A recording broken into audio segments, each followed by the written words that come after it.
ఈరోజు తోటకూర ఫ్రై చేస్తున్నాను. దానికోసం 2 స్పూన్లు ఆయిల్ యూజ్ చేస్తున్నా. ఇందులో నేను జీలకర్ర ఒకటే వేస్తున్నాను. దంచి పెట్టుకునే వెల్లుల్లిపాయలు, 2 ఎండుమిర్చి కట్ చేసుకుని వేసుకుంటున్నాం.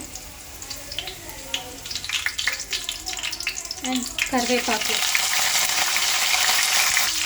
ఇప్పుడు తోటకూర వేసేసుకున్నాం.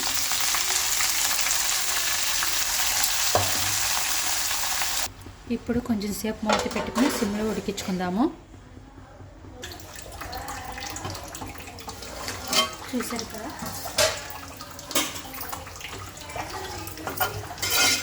వాటర్ బయటకు వచ్చి ఎలా మగ్గుతుందో.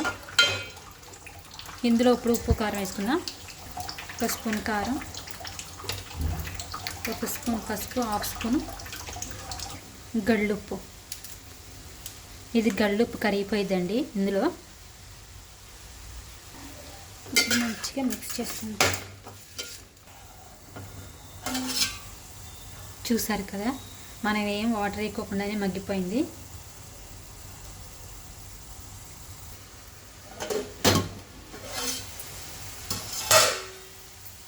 మూత తీసి కొంచెం సేపు ఫ్రై చేసుకుందాము.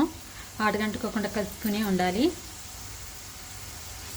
ఇది మగ్గిపోయింది కదా, ఇప్పుడు ఆయిల్ పైకి వచ్చేంత వరకు ఇలాగే మూత తీసుకుని మనం ఇలా ఫ్రై చేసుకుంటూనే ఉండాలి. చూసారు కదా, ఆయిల్ కూడా పైకి వచ్చేసింది.